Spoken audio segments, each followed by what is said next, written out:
Elevate TV, advancing kingdom lifestyle.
This is the Thursday Morning Digest on Elevate TV, and as always, we come to you live from our studios right at the heart of the city of Nairobi.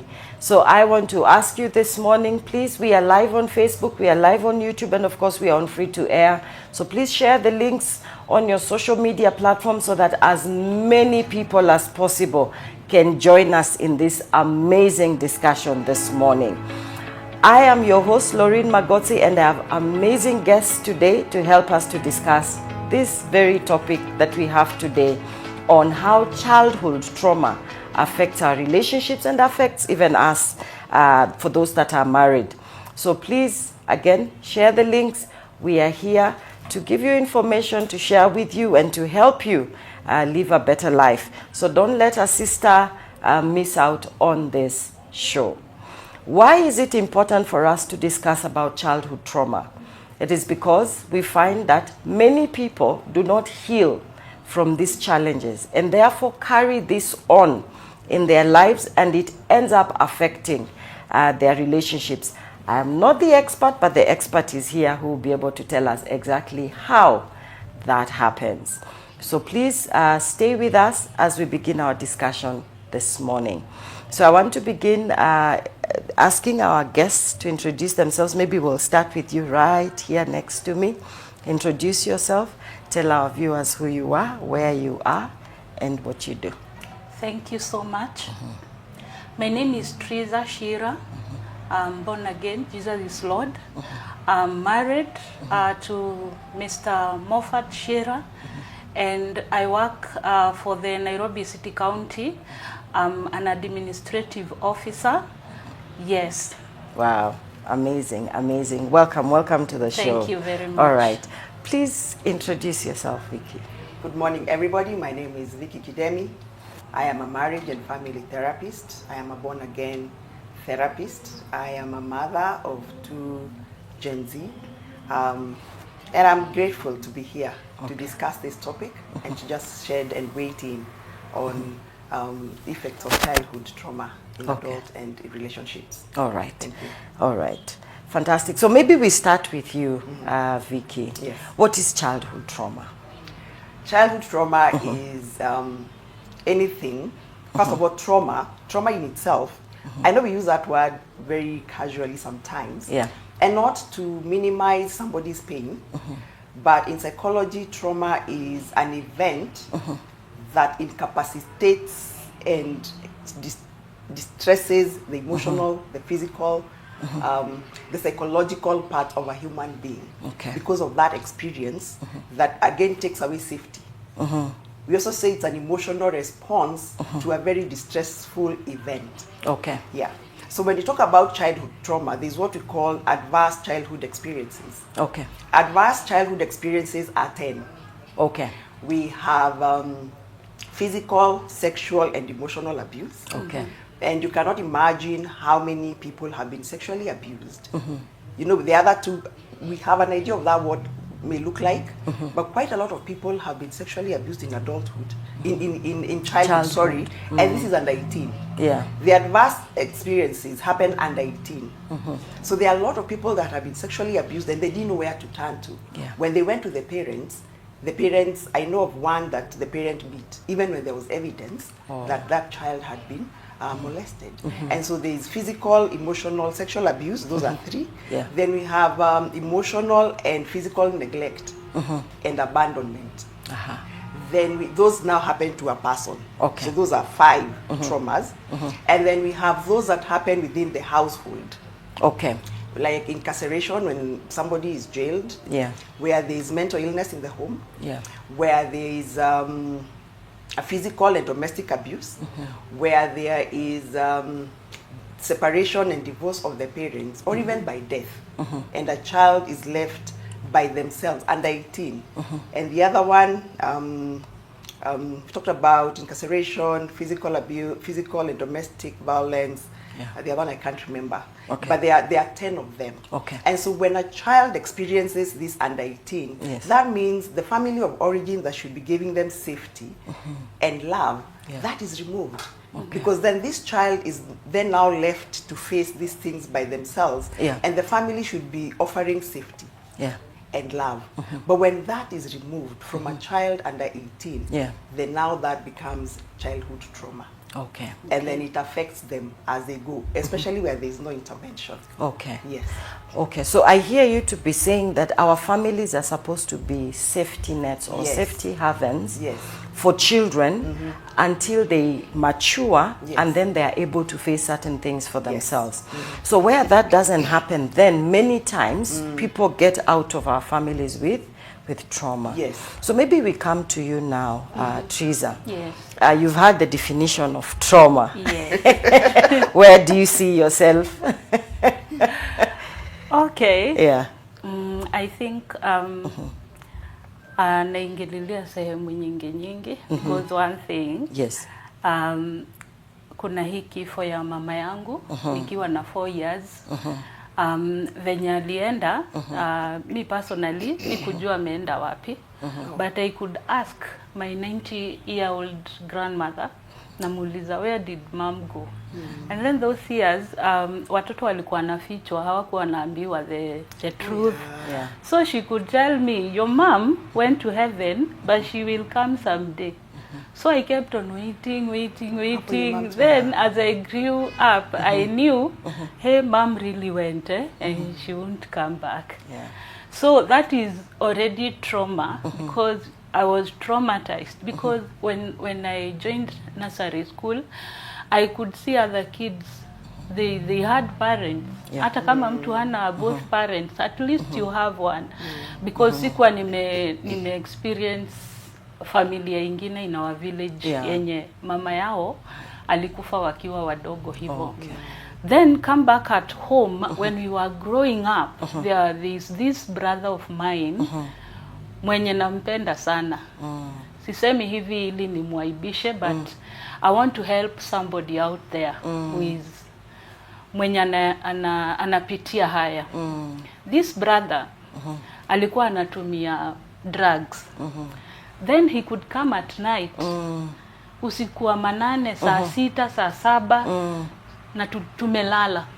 And because hakuna wiki ilikuwa inapita kama hajakuja kutuamsha usiku, anapiga nduru. I remember one day alikuja na jerrycan ikiwa imejaa petrol.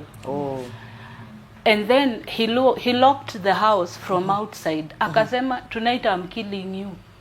And then there were all sorts of abuse anatusi my grandmother, anatusi my dad. And then ilikuwa ina end up to chaos because there are some words alikuwa anatusi my dad. My dad naye anaamka. Unaona sisi watoto tumeogopa na sisi tunaamka. Yeah. And then anatusi my dad mpaka asubuhi. Na amefunga nyumba from outside. Wow. Sasa mimi nilikuwa na peep kwa crack ya nyumba. Yes. Naangalia. Naona anafungua. Sasa mimi natetemeka. So what did I do? Nilikuwa naona hapana, I'm not ready to die like my mom. So nilikuwa nafungua dirisha kwa bedroom. Ilikuwa nyumba ya 2 room. Yeah. Just 2 rooms. Natokelezea kwa dirisha. Mahali nilikuwa naanguka kulikuwa na cow shed. Okay. And kama ni during rainy season, kuna sasa matope kabisa. So naanguka tu na mikono naanguka kabisa. Yeah. And then naingilia huko kwa fence naenda kwa neighbor. Okay. Nabisha mlango.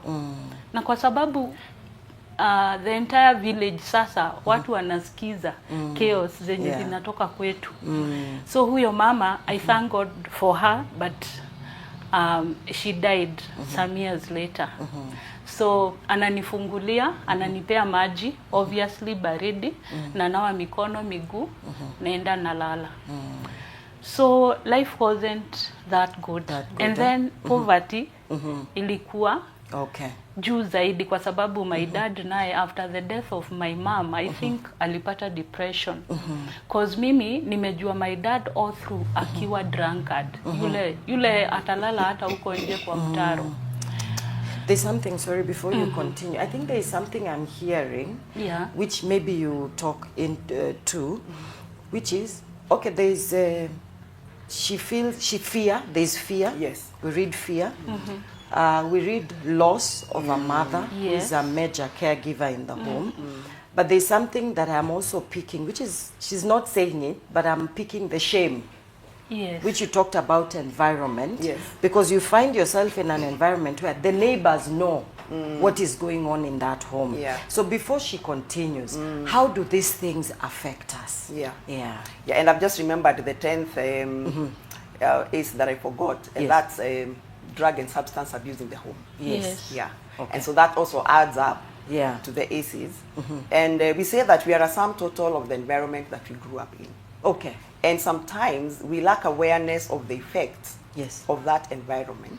So here is a 4-year-old that the mother has died and she's been told the mother is coming. And so every day she's there waiting for the mother to come back, which is something I would like to point out to parents. The parents should tell the children the truth. Okay. Yeah. And call death as death.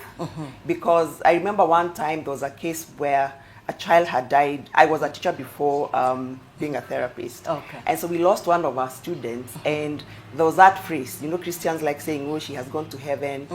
And now the children, the classmates started saying, then God is not a good God. And heaven is a bad place. Yeah. And I don't even want to, this God is not being very fair. Yeah. Because if he has taken this our classmate to heaven, then heaven is not a very good place. Yeah. And also ignoring the fact that children feel the loss and they grieve it and it affects them is something that people need to be aware around children. To tell the children the truth, that somebody has died, the disease killed mother or father, not blaming it all on God. Okay. But then now comes the shame and the fear.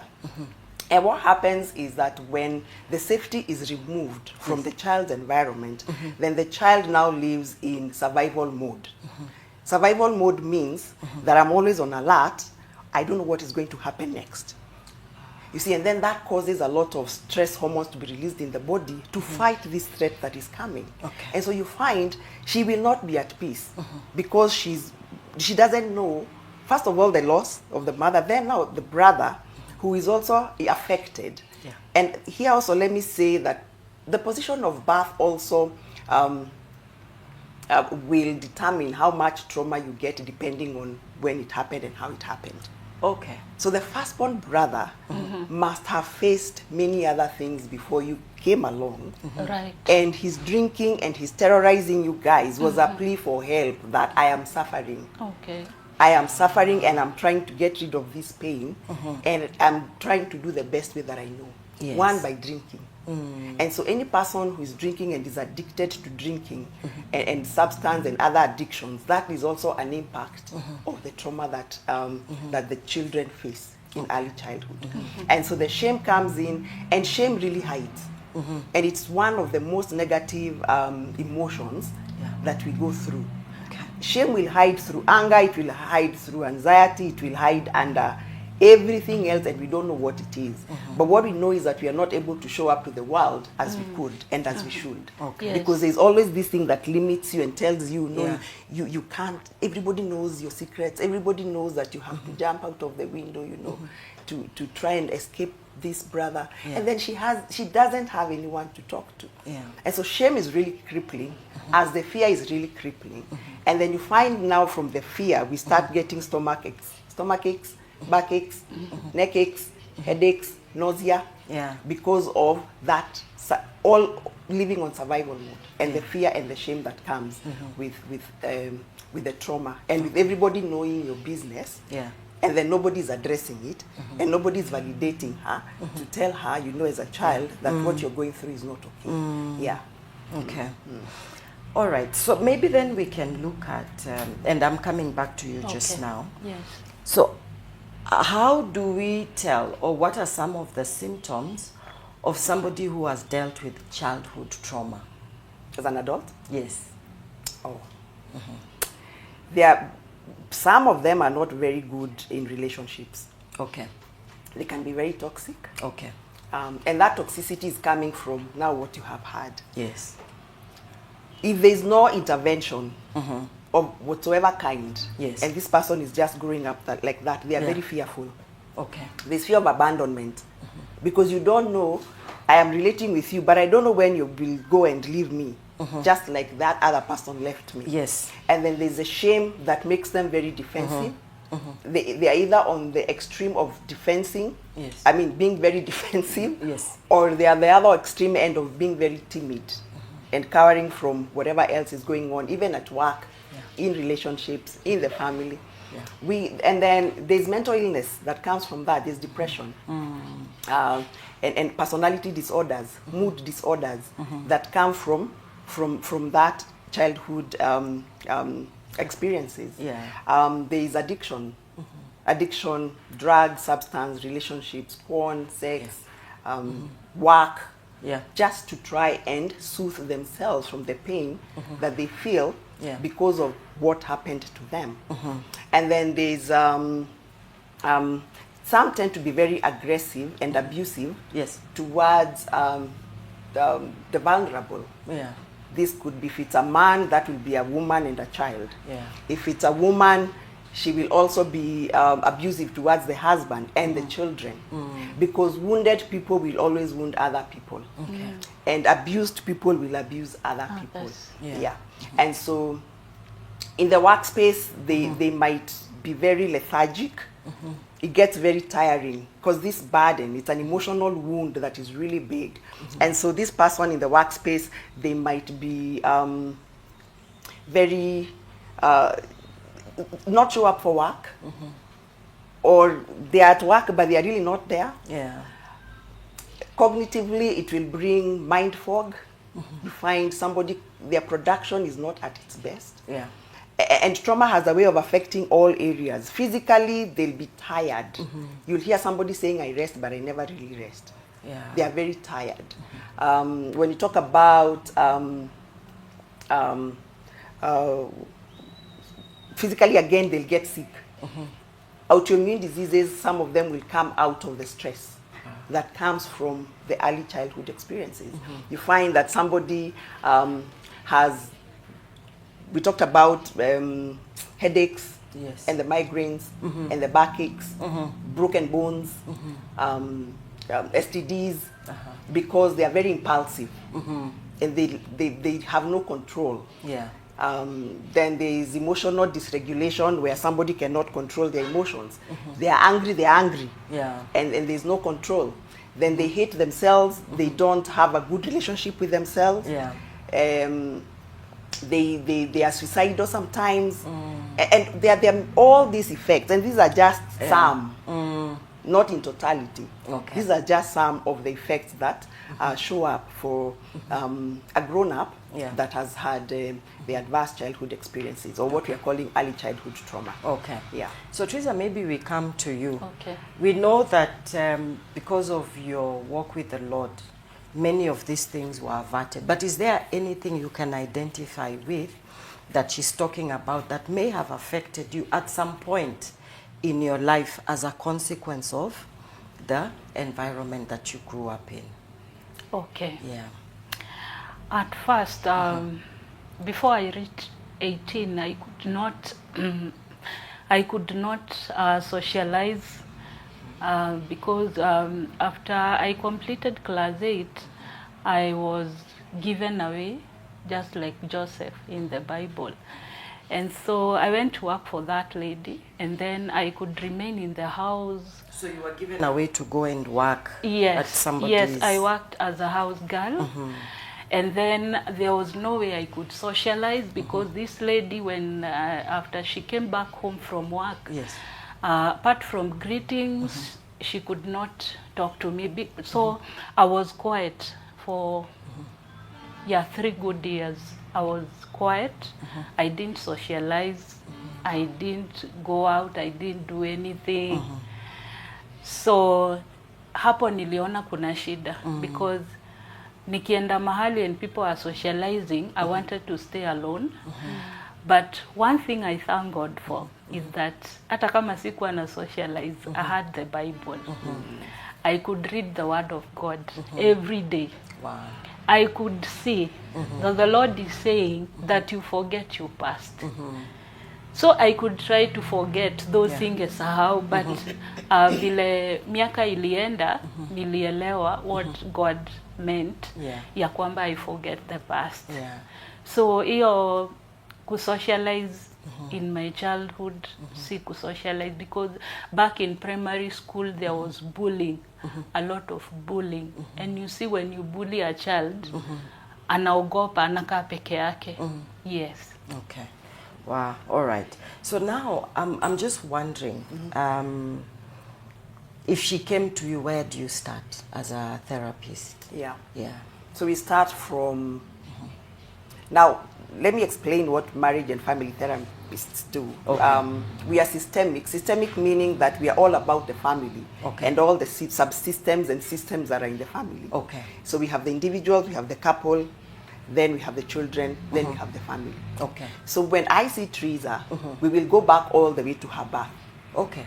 Her birth, and then we do what we call a family tree or a genogram, and go back to the 3rd generation. Wow. Yes. Okay. Wow. Because patterns do not lie. And the foundation and the root that bears us has a way of affecting us along the way. Yes. And we have found that as you look at the patterns, you'll be able to see some patterns that follow. For example, early deaths. In their families, you'll find their early deaths, premature deaths. There's a family that we saw, everybody had diabetes. It didn't matter what age they were, but they reached a certain age, and everybody got diabetes.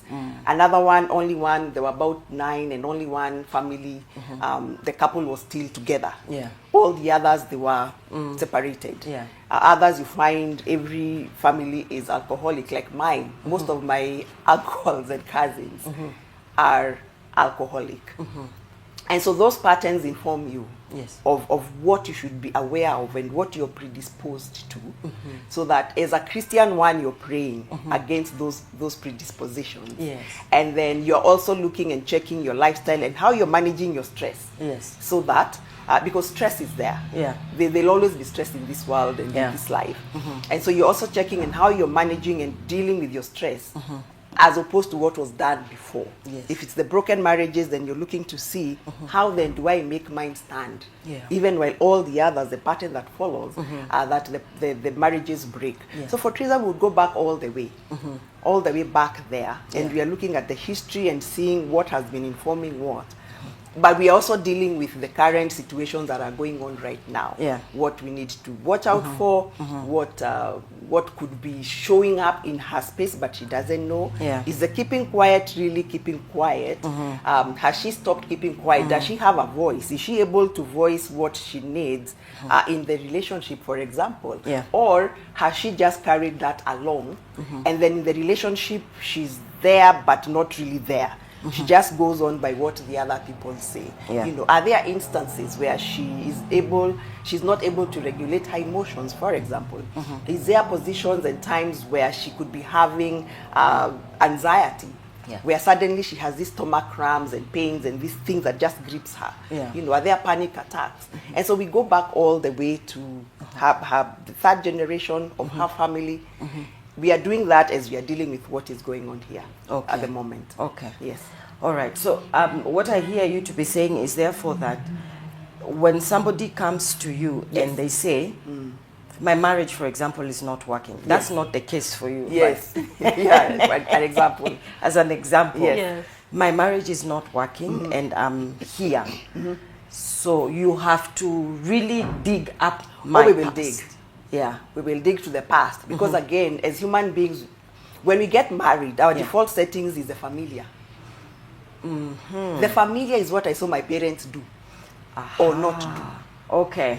It doesn't matter where I am at. I will replicate that in my current marriage. So if the marriage is not working, we have to go back there and see what patterns are these. Yes. So that, yes, we are dealing with the whatever is happening, could be communication, Yeah. and see what pattern is this that wants to repeat itself in your marriage so that we can interrupt it. Okay. And when you interrupt the pattern, then somebody is able to now move on Okay. and salvage the relationship Okay. without it going bad. The base, the foundation will always affect the fruit. Okay. So we have to deal with it from back there. Okay. Yeah. Assuming it's one person who comes. Yes. How do you deal with a scenario? In a like that? relationship. Yes. We will deal with whoever is there. Okay. And empower them. Okay. And mostly here, let me say, it's the ladies who come. Okay. Occasionally, a man will come. Yes. Let's say 20%. Yes. Men will come. Men fear therapy. So men, please tell Men. us why. Yes, and tell us, That let may be us watching know, us. yes, how we Yes. can help you create that safe space. Because they are not even able to create a safe space for themselves as men. But when they come, they realize, oh, this thing is not so bad. Because therapy is just talking. You Yeah. just talk and deal and see what is going on. So when one person comes, we will deal with what is happening currently, the presenting problem, as we Yes. call it, Yes. and then track back to the foundation, to the default settings, to what they saw happen in their home, because that is what we replicate in our current relationships, whatever happened. And sometimes it's so bad that somebody will self-sabotage. If my parents' marriage did not work out and I get married, you find things are just happening to break my marriage. Oh. You know, and these are not demons. They are just patterns that are following. And we have what we call attachment styles. Maybe another time we can talk about them. That also affect us, and this happens under 2 years.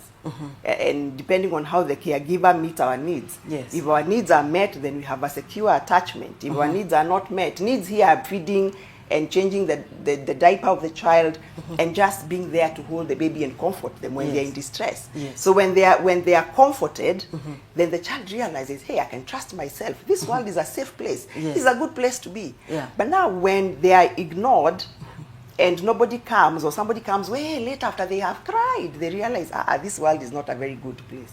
I can't even trust myself to cry.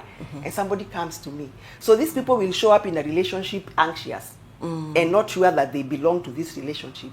Then they start self-sabotaging because they don't believe that they deserve it. Self-sabotaging even looks like just creating drama in the relationship so that it can be disorganized and bad. Yeah. And so we will deal with whoever has come as they have come. Yes. And hopefully as the partner sees the changes that are Yes. happening, Yes. if the person will decide to stay in the relationship. Because you find, again, when a person has trauma, they will look for that trauma in their marital relationship. Wow. Yeah. Wow. Hold that thought. I Yes. think we really need to take a break at this point. I love the discussion this morning. Thank you, Trizzah, again. Thank you, Vicky, for being part of this amazing discussion. So viewers, we are taking a very short break, and don't touch that dial. We'll be right back.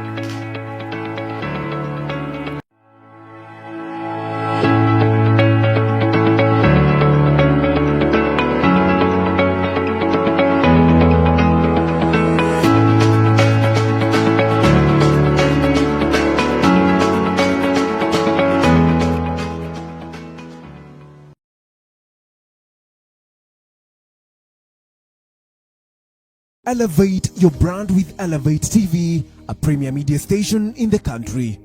We specialize in video production, live coverage, advertising and social media marketing. We do quality production for YouTube videos, podcasts and live events. Transform your vision into reality with creativity and precision. Call us today and elevate your story on 0705 872 237.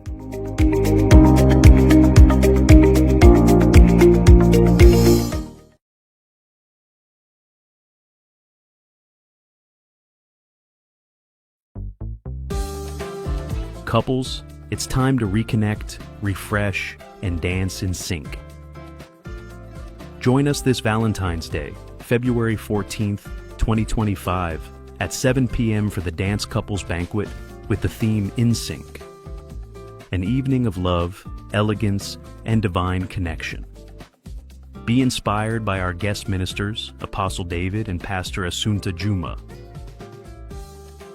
Hosted by Pastor James and Patience Kimathi. Charges: 4,000 Kenyan shillings per couple, 2,000 Kenyan shillings per head. Pay bill, A-bill 719-5185. Account, couples dinner. Dress code, bow ties and pearls. Colors, black, gold, and white. Secure your spot today. Let's celebrate love, faith, and rhythm together.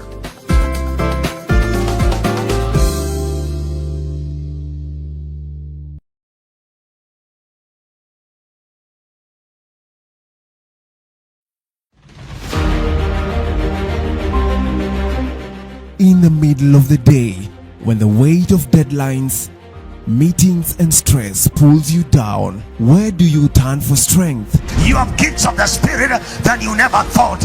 You have the miraculous power. Step away and step into a place of peace, power and purpose. Never give up, even if you meet a barrier. Whatever you are going through right now, in every point, he has been tempted. Join us at Life Church International, Kenya Cinema Plaza. You have to come to that stage where there is a pressing by the word. 1 hour of worship, 1 moment of breakthrough, a lifetime of change.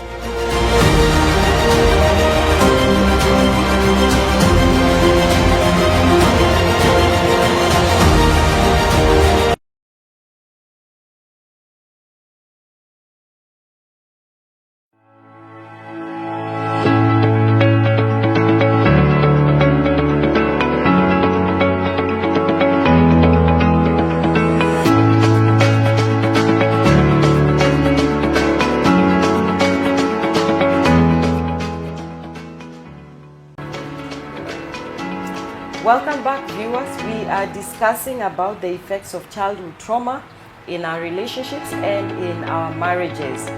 We have barely touched the surface because there is so much to talk about. So trust me, we will be at this again next time. However, for today, we want to just delve deeper and understand. So how does this childhood trauma present itself at the point of relationships? And I think you alluded to this earlier, Vicky, when you talked about attachment styles that people have. So how does childhood trauma, influence the attachment styles? Or maybe you can actually explain what are attachment styles for the benefit of our viewers, and then we proceed from there. Okay. So attachment styles are how a child bonded with the caregiver under the age of 2. Okay. And caregiver here is not necessarily mother. It's whoever was caregiving for that child at that time. So We are told in baby showers that, when a baby cries, don't just go and pick and immediately, let them cry. When you just keep picking the baby, you're spoiling them. And that is not true. That is not true, unfortunately. Because when a baby is crying, that's they are communicating that there's something that they need. It could just be comfort, just to be held and to be comforted. Or it could just, maybe they're hungry, maybe they're hurting, maybe they're wet. And so when the baby cries and the caregiver picks the child, and soothes and does whatever, whatever needed to be done, then that child forms what we call a secure attachment, meaning that the child is aware that I can trust myself to cry. I can trust myself to call for help and somebody comes. Oh, okay, then I can trust myself. And this is, you see, there's no language, but all this is happening. Then I can trust my caregiver. I can trust the world. Not the caregiver is the world. That they care about me enough to want to take care of my needs. So they form what we call a secure attachment. Then we have this other child who cries and nobody goes to them. Or if somebody goes, they'll go 10 minutes later when the child is in so much distress. And so this child forms an insecure attachment because they realize they can't trust themselves to call out for help when somebody comes. They also realize that this world is not secure for them because they called for help and nobody came, or the person came later. And this now forms the insecure attachment, and there are three insecure. There is avoidant, dismissive, there is disorganized, and there is anxious. Please go slowly. Because we need to get those. There's disorganized. There's disorganized, there's anxious, and avoidant. Okay. Avoidant. All right. Can you take us through them, please? Yes. So in a nutshell, disorganized is just as the name sounds. Disorganized. And this is not disorganized physically, it's emotionally. In a relationship, they don't trust themselves and they don't trust the other person. Trusting self means, the way we say, I knew deep inside me. That voice that speaks to you, yourself, the you. They don't trust themselves, they don't trust other people. The relationship is just chaotic. They are the people who today we are good, then the next minute the relationship is over. And then you're wondering, I thought we were fine. Why is the relationship over? The emotional relationships are very chaotic. Then they really self-sabotage. They will look for problems where there are no problems so that the relationship can end. Remember, they are recreating some of what is. And again, this is in a nutshell. This is a whole topic by itself. And then dismissive, they don't deal. We have a problem, we talk. You will not find me anywhere. I will have disappeared and gone. Or I will deflect. Or I'll find something not to deal. They're also very dismissive, avoidants are very emotionally unavailable. They're the people who don't feel. And they connect very superficially. We are in a relationship, but I am really not there. My one leg is there, the other one is there waiting. In case there's trouble, I will run. And then the anxious are just anxious. They don't trust. They are the ones who will call 10 times to ask, where are you? You said you were coming at 5, it's 5:05. How come you're not home? You go for a safari, they want to video call at 2 a.m. Show me your room, I want to see how you're sleeping. And that also affects them. All these affect in traumatic relationships because they are very chaotic. They don't ask for help. The insecure attachments will not ask for help. They will not say what they need in a relationship. They expect you to mind read what they need. Then when you don't meet it, that's conflict. While the secure will ask for help, they'll voice out what they need. They'll have those difficult conversations without fear, without anything. They will state them as they are. Just in a nutshell. So that is what the attachment styles are and how they affect. I think I have a question. And viewers, I encourage you, please ask as many questions as you can. We'll be looking at them shortly so that we can have both Trizzah and Vicky respond. So please engage with us. I want to ask, so anytime you see, because you've talked about the 3 types of insecure attachments, so when you see that in your partner, it just means that perhaps you need to delve a little deeper so that you find out what exactly is the cause, isn't it?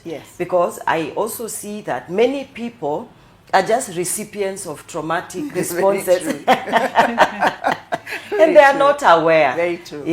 So how do we deal with that? So you pick this as an issue. What do you do about it? Awesome. So we say there can be no real change without awareness. So we start with awareness. Somebody is hearing this for the first time. It's all online.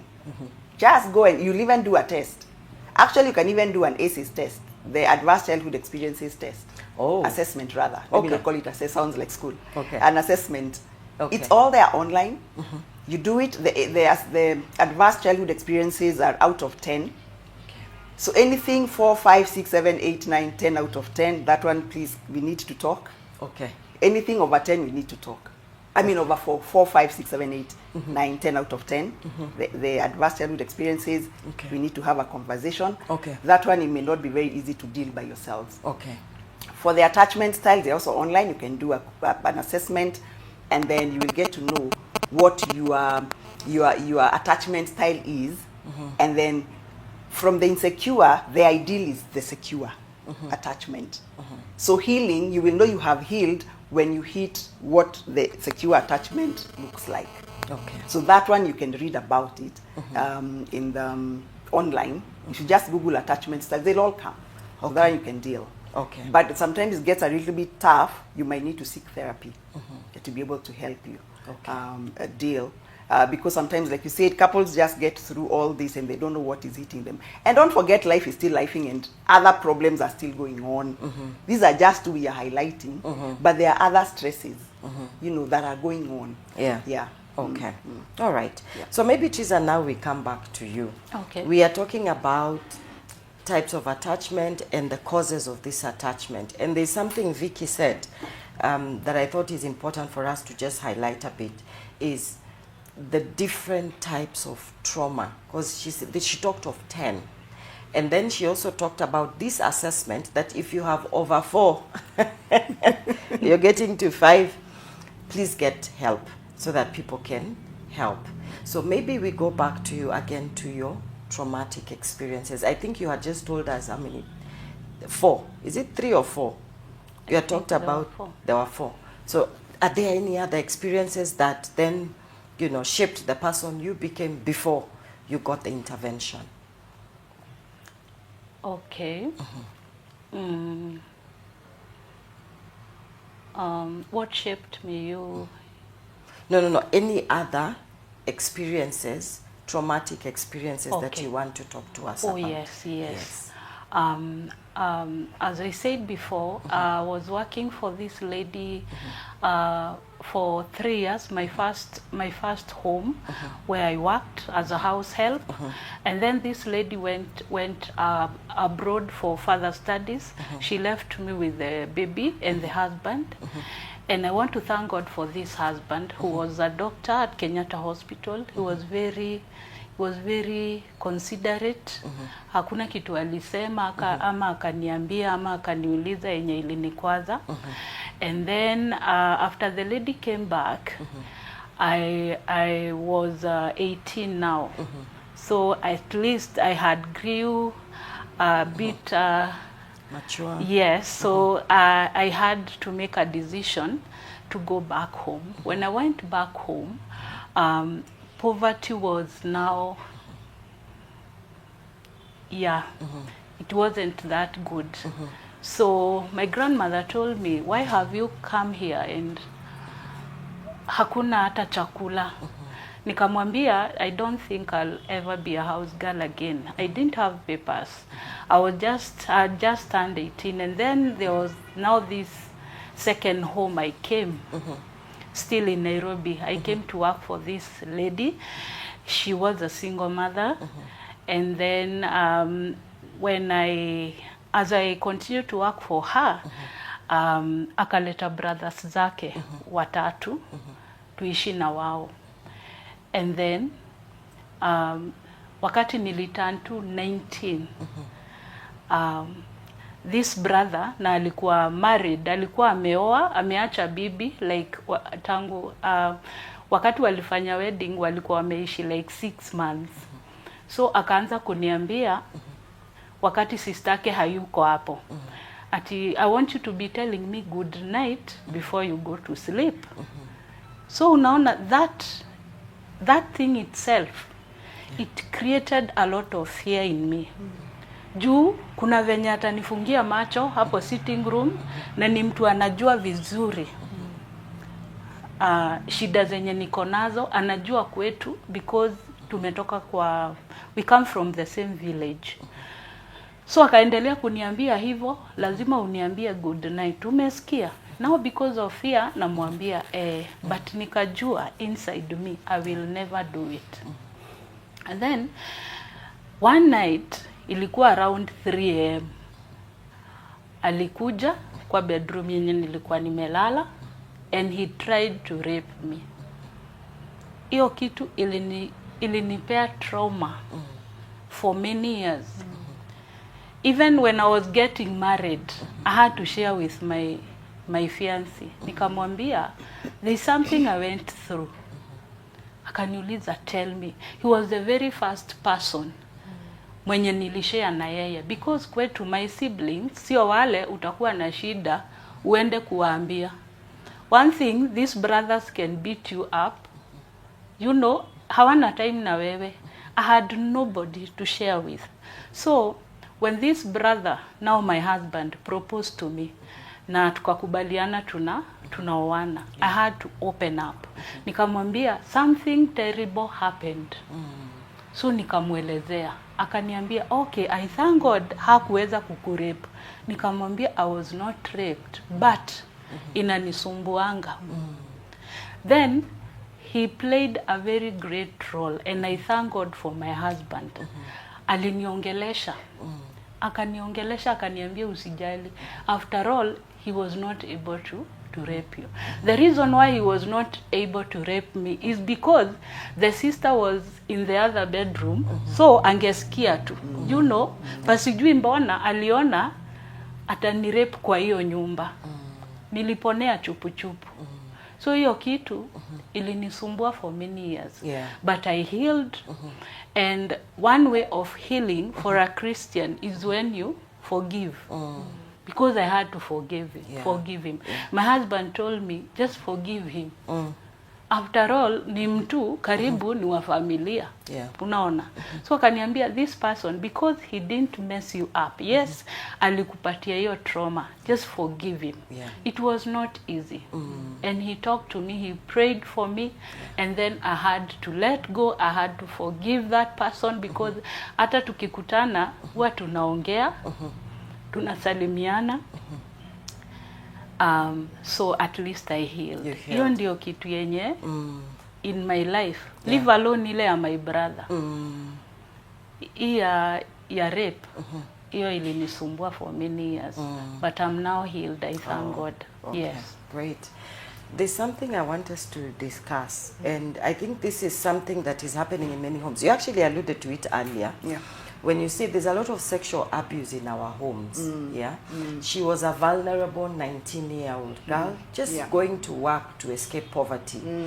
There are those who may be in other people's homes, even in their own homes, where we bring our relatives, you know, adult males, because we are focusing a little more on the women. Men, please just bear with us and learn.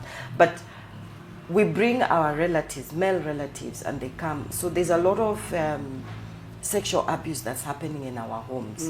How do we deal with that? I think from a support perspective, especially for those who have gone through it. Wow. Let me first of all say to Trizzah that I celebrate you. And Thank I celebrate God, your journey, and your husband. Thank you. Because every trauma survivor needs support and a safety person that they can call safety. So back to your question, there's a lot of sexual abuse going on around. One, people who are always abused will always abuse others, whether it's sexually, whether it's emotionally or physically. And there are a lot of people who are abused. And that's why this person wanted to do what? To rape her. You know, in that house. He was abused. If you follow back his history, you'll find that something also had happened to him. But as parents, as brothers and sisters, we also have to be aware and accept the fact that this is happening in our homes. So things like sleepovers, be very careful where your children are going. Don't just allow them to go for a sleepover just because they are going to another house. They are church people, unfortunately even in the church. don't. Be very careful. Yeah. Then have and create a safe space for your children and for people around you that they can speak when that happens. Okay. Sexual abuse is very shameful, and normally the victim will blame themselves. When they are assaulted, when they are raped with a man or a woman, they will blame themselves. Yeah. And yet it is not them to blame, it's the perpetrator. But now if there's no safe space that this person can go and report that, hey, you know, mom, auntie, dad, you know, something happened, something like this happened, Yeah. then they just keep it in. Yeah. And once they keep it in, anything that is inside that is not being processed, it is not going anywhere. There's a book called The Body Keeps a Score. The body keeps a score of whatever is going on, and it comes out as a disease until it's processed. Processing meaning it's dealt with. And so we have to be aware that not every place is safe, even for us, even as adults, even in the offices. And I thank God that now, there are laws against sexual harassment, you know, in the offices and all. But for people, we have to be aware. And sexual abuse doesn't happen most of the times by strangers. It's around the people who are familiar to the victims. Okay. Yeah. Okay. So I want to take you, because there's something also she brought out very well. She got the support Yes. of her husband, who was then the fiancé. And I want to take you back to a statement you have made on your social media. Yes. That you realized that marriages don't just break, they start wrong. Very true. Yeah. So how do we then ensure that we start right, especially people who have a background in childhood trauma? How do we start right? Thank you for that. Yeah. Most of us have childhood trauma. Not just in Kenya, not just in Nairobi, in the world. Yeah. Yes. And so do your due diligence. As Vicky, let me go and check my... And then we like to hide. We don't want to face what is facing us. We would rather shelf it and not deal. And so I will go as Vicky and look at my history, see what has happened to me. When I'm meeting my partner, dating time is time for research. Okay. Do your research. What essays are in these people's lives? Have there been mental illnesses? And you're not doing your research to leave them. You're doing your research, that is, even as you're making this decision to be with this person, then you know what you're getting yourself into. Then realize that as a woman, I am not just getting a husband, I'm getting a father for my children. And if this man is going to show up in the relationship with anger, resentment, and all the bitterness, we are going to face the wrath of all that he has not dealt with. So that from onset, we are dealing with this, not 45 years later in marriage when we have really harmed each other, but at the beginning. And then why are we getting married? Because marriage is for purpose. You know, Kina Luther Vandross and those other people told us that marriage was for love, but there is more to marriage than just love. Yeah. There's purpose. I've been called for marriage and family therapy. Is my husband going to be comfortable with me being here? Or because of his insecurities and his trauma, he'll tell me, no, you cannot go to that show. You just do these other things that nobody sees your face or nobody knows who you are. Yeah. How can you be on social media? Because there are people who are like that. Yeah. And so why are we getting married? Are we getting married because she got pregnant?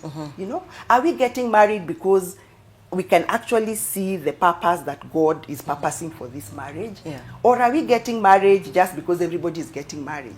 What age is this we are getting married at? Yeah. Under 25, it's wrong.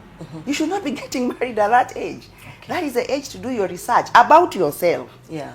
Before you put yourself out there to meet the person. Okay. If you're meeting and dating before you have healed, you may not have Trizzah's story, because we know others that have not been as successful. Yes. So relationships and marriages don't just go wrong.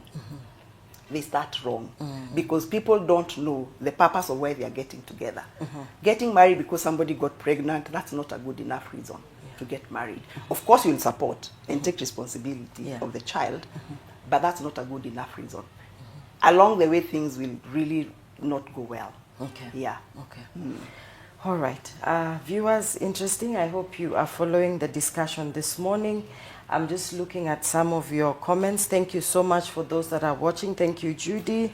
She says she's following. Thank you. Benjamin says, good morning from Nairobi, Tetra Pak with my beloved wife. Peace Lynette and San Gleason. Thank you so much for tuning in. If you have any questions, please share with us. Now, still on the question of childhood trauma, because that's what we are talking about today, and how it plays out in our relationships and in our marriages. So before we get into marriage, in that state or stage where you are getting to know each other, how much disclosure? Because there's something Trizzah said. Trizzah said, when this man said now he wants to marry me, I had to tell him. Yes. Yeah. So how much disclosure should we do at that point? Because you have also said it's very shameful. Some of these things are shameful. Yeah. The things we carry, the past, sometimes we have this facade that, you know, everything is going on well. So at what point and how much do you disclose? Yeah. Do you say everything? Do you, withhold some? Yes. Wow. Let's just say things will come out. Okay. They can't be kept in for long. Yes. Let's go back to, I hope it's okay to use your example. Yes, it's okay. So if I use Trizzah's example, when it comes to sex and the psychology of sex, how somebody is introduced to it determines how that is going to go. Yeah. First of all, don't forget that in Kenya, Africa, we say that sex is bad until honeymoon night. Yes. Now we say now it is good. And then we can't undo what we have been saying for since this person was born, 28 years, 29 years. Now it's going to be good now today. Then you find couples are having a problem with that. And so the way she was brought into it came with fear. So which means she has a perception about a man and the sexual encounter, because that is how she almost got introduced to it. Or actually she was introduced to it because this man almost raped her. So withholding such information is not going to help her at all. Yeah. Because come the honeymoon night, she might lock herself in the bathroom and not come out. And the man here is wondering, I've been waiting, so what is not happening here? Yes. So my take would be, if it is with the right person, let them know what you're all about. The anger, the bitterness, the hopelessness, the resentment, the fear of sex, the fear of man, the fear of just that encounter, everything, let him know. Yeah. Because you see, you're dating. The other problem we have today, and that statement that I made, is because people are starting the dating relationships with sex. And then now after sex, they are supposed to come and know each other. What are you knowing each other about, and you've already known each other? That way, physically. Yeah. And if it starts that way, then it's like building a house from the roof. And then you're coming to put now the pillars and the foundation. It will not work. It will not work. So let your partner know what you have been through. And let them also share what they have been through. Because now in the marital relationship, you'll be there being a support for each other. And dealing and seeking therapy. So that when somebody sees Trizzah being afraid, then the husband knows it's coming from this space. When at what point she has these flashbacks, because with trauma there are flashbacks that you can't control. When the flashbacks come and she's there unable to continue or just get stuck at that point, then he'll not be there getting angry at her and traumatizing her more. He'll be there understanding, knowing, oh, it is that thing. Not sharing. No, it has to be with the right person, the right man, the right woman. And that you'll know during the dating period as you do your research. Okay. Wow, interesting. Viewers, I hope you're learning and following our discussion this morning. We are talking about childhood trauma and how it affects us. So maybe Trizzah, now we come to you. She's talked about the importance of disclosure. How has that helped your relationship? And marriage. Relationship and marriage. Yes. Just for 2 minutes, because I think we're about to wind up. Okay. It has built trust between me and my husband. And this trust has helped us to bond more, even in the presence of our children. And by so doing, my marriage has worked. And by the grace of God, I believe it will continue to work. Wow. Yes. Okay. Yeah. Interesting. Amazing. Amazing. Let's talk. Let's share. Let's discuss issues that we have dealt with in our past so that we can heal our relationships. So maybe now, as we prepare to, wind up the show, I just want us to look at again. So we have the secure attachments, and then we have the insecure attachments.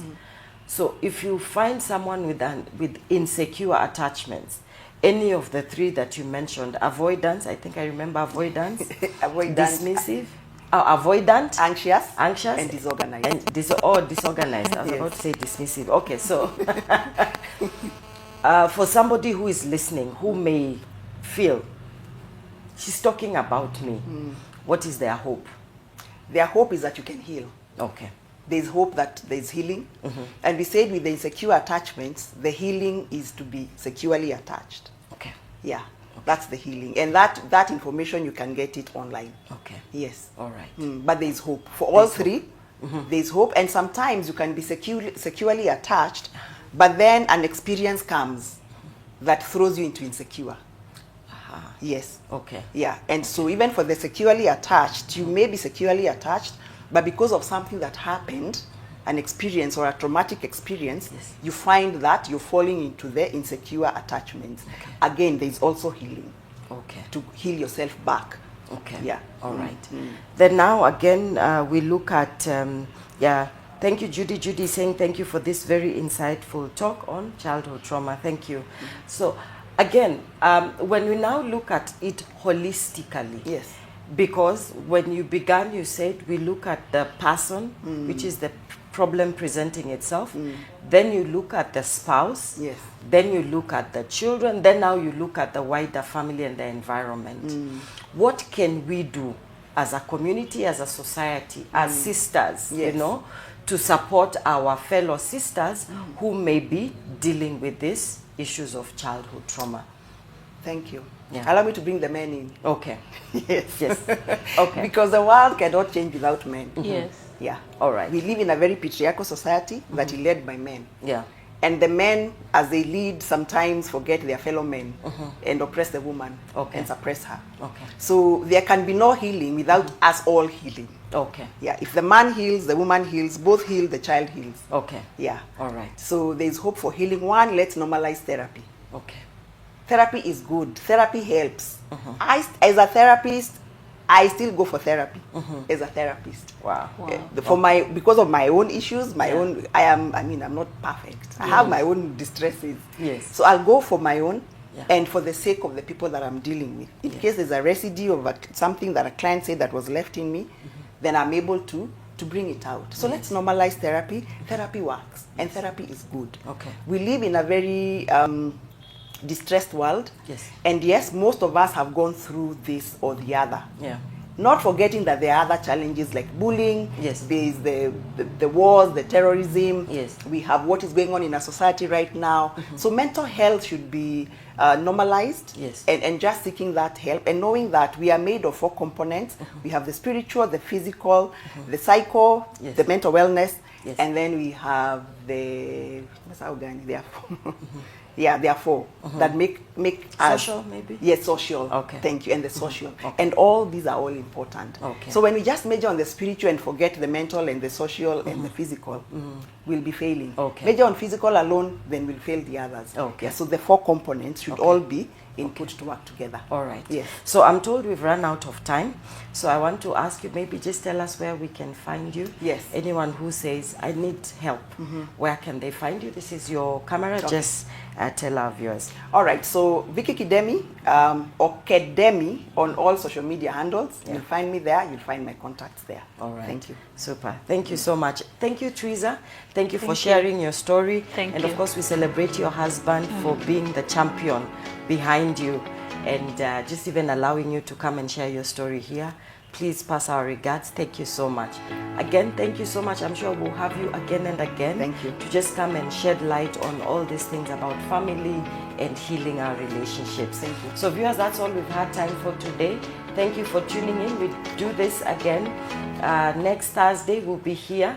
But on families, please mark this in your calendars. Every second Thursday of the month, we'll be dealing with relationships and family. So tune in so that you can get information on how you can relate, how you can improve your relationships and marriage. So I've been your host, Laureen Magotsi. Until next time, thank you and God bless you.